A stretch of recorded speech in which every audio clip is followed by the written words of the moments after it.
दयानिधि श्रीवास्तव, श्रमिक नेता, बिहार। यह वीडियो एक दर्दनाक कहानी पर आधारित है। वह कहानी कोई दंत कहानी नहीं है, बल्कि यह एक हकीकत कहानी है जिसे हम आप तमाम लोगों के बीच में लाकर साझा करना चाहते हैं। ये वीडियो इंसानियत को शर्मसार करने वाली है। हैवानियत का भी हद हो जाता है। इंसान के दिमाग पर हैवानियत का जब भूत सवार होता है तो भूल जाता है अपने बुद्धि और विवेक का, और उसका परिणाम कोई कमजोर दुर्बल व्यक्ति उसको भोगता है, उसको सहना पड़ता है। यही वाकया आज से कुछ दिन पहले मेरे सामने आया। एक घटना की जानकारी मुझे वीडियो के द्वारा प्राप्त हुई कि एक नाबालिग बच्ची के साथ कुछ लोगों ने दुष्कर्म किया, और दुष्कर्म ही नहीं किया बल्कि उसको दुष्कर्म करने के बाद, उसके यौन शोषण करने के बाद उसको गड्ढे में फेंक दिया।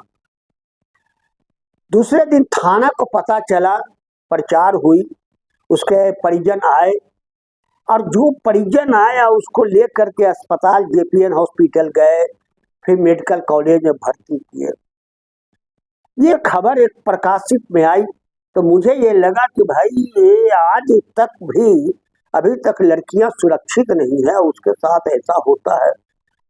फिर मैंने सुना कि गया के बड़ी आरक्षी अधीक्षक, जिसको मैं बहुत ज्यादा आदर करता हूँ, इसलिए आदर करता हूँ कि मुझे लगता है कि मैं अपने बेटे को देख रहा हूँ, इसलिए मैं बहुत ज्यादा आदर करता हूँ कि निर्देश पर गया के आरक्षी अधीक्षिका, महिला में नाम नहीं जानता किनका है, लेकिन हाँ उनके और कई पुलिस कर्मियों के सहयोग से ये घटना को उद्भेदन हुआ और आरोपियों को गिरफ्तार किया गया 12 घंटे के अंदर में।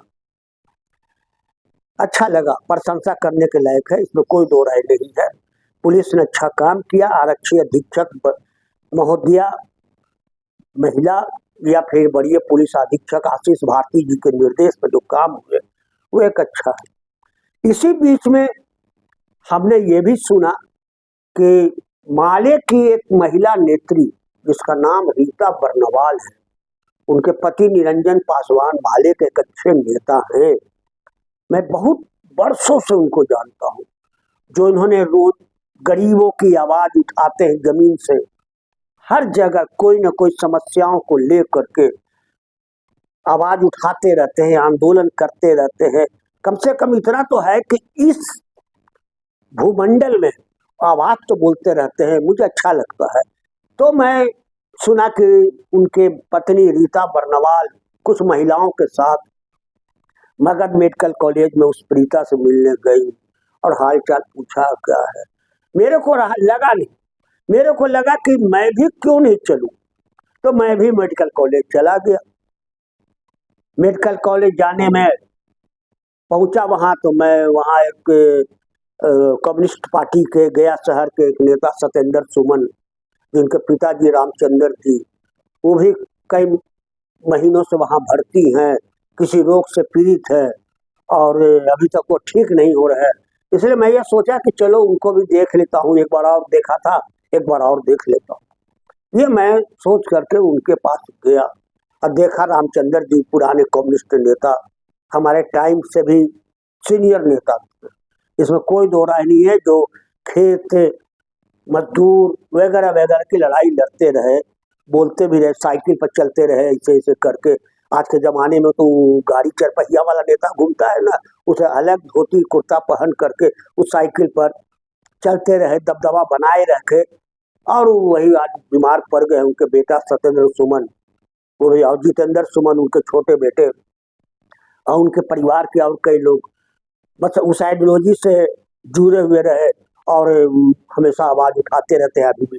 तो मैं उनके साथ वहाँ गया मेडिकल कॉलेज, उनको देखा भी और उनके साथ कहा कि चले भाई उसे पीड़ित लड़की का जरा देखा जाए कौन पीड़ित है। तो मैं दोनों साथ चले आए। और जब वहां लड़की को मैं देखा अचेता अवस्था में तो मेरी आंखें छलक गई, मैं रो पड़ा। वह दशा दुर्दशा देख करके मात्र हम उम्मीद करते हैं कि 8 या 10 बरस की वह बच्ची होगी जिसके साथ ये घटना, इतना हैवानियत घटना हुआ है जिसको वर्णन करके हमारा मन कल्पित हो जाता है। जब उनके परिवार से मैं बात किया और जो बयान दी परिवार, उनके परिजन, तो मुझे लग रहा था कि क्या किया जाए कि आज भी ऐसे तरह के व्यक्ति जिंदा हैं जो इंसान को इंसान नहीं, लड़का लड़की को समझते नहीं, अब इस तरह का व्यवहार करते हैं। मुझे बहुत घृणा आया और इतने अंदर में हमको इतना क्रोध भी आ रहा था और आंख से आंसू भी निकल रहा था। मैं गया, लड़की रो रही थी। आहा, कितना दर्द था, कितनी दर्द थी। मुझे याद आ गया दिल्ली में निर्भया हत्याकांड का।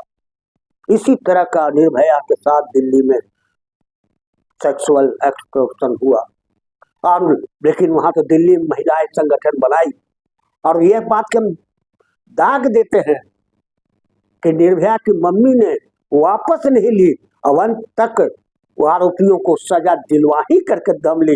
ये धन्यवाद के पात्र है। मैं उसके बयान पर बच्ची को देख करके मुझे इतना लगा कि मैं काश कुछ कर पाता, लेकिन मैं कुछ कर नहीं पा रहा था। मैं सिर्फ इतना ही आश्वासन दिया उनके परिजन को कि मुझे आप खुशी है कि पुलिस ने अपनी कार्रवाई 12 घंटे के अंदर में कर करके गिरफ्तार कर लिया। और हम चाहते हैं पुलिस के साथ कि पुलिस इस पर जितनी कलम में ताकत हो उसके खिलाफ कोई चार्जशीट भेजने का, वो सारा चार्जशीट बना करके ऐसे कार्रवाई, कानूनी कार्रवाई करने का अपील करे पुलिस कि आइंदा से कोई गर्दन भी इस ओर उठाने का प्रयास नहीं करे। ये मैं कहना चाहता हूं पुलिस प्रशासन के लिए। और उस परिजन को मैंने आश्वासन दिया कि आप कम से कम कितना दबाव आवे, हर प्रकार का, किसी प्रकार से दबाव आवे, दबंग हो नहीं हो, इससे कोई लेना देना नहीं है। मैं आप कहता हूं उनको कि आप अड़े रहिए और न्यायपालिका पर विश्वास कीजिए और आप वापस नहीं होइए जब तक इन आरोपियों को फंदे तक नहीं पहुंचाया जाए, ताकि जैसा कर्म किया है, कृष्ण ने भी कहा है कि जैसा कर्म करेगा वैसा ही फल मिलेगा। इसलिए इन लोगों ने जो हैवानियत का कर्म किया है उसका फल तो न्यायपालिका को देना ही होगा। यही मैं न्यायपालिका से आग्रह भी करता हूँ। साथ ही साथ मैं रीता बर्नवाल जी से भी आग्रह करता हूँ तो मैं बहुत प्रयास करता हूँ कि ऐसी स्थिति में महिलाओं को एकाकरण बन करके आगे आना चाहिए, लेकिन सफल नहीं होते हैं। कोशिश बहुत मैं करता हूँ लेकिन नहीं होते हैं सफल।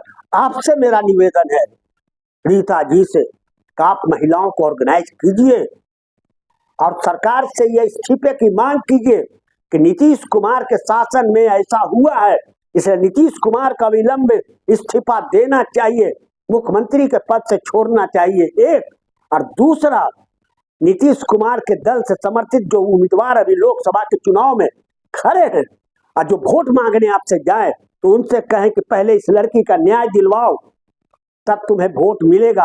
अब मैं जनता से भी आग्रह करना चाहता हूं कि ऐसे समर्थित उम्मीदवार जो हैं अभी लोकसभा के चुनाव में खड़े हुए हैं गया संसदीय से, दरवाजे पर वोट मांगने जाए तो आप वोट देने विचार करने के पहले आप उनसे कहो कि आप सबसे पहले उस लड़की के बारे में नीतीश जी से इस्तीफा मांगने का मांग उठावें, तब हम आपके बारे में विचार करेंगे कि वोट दें या नहीं दें।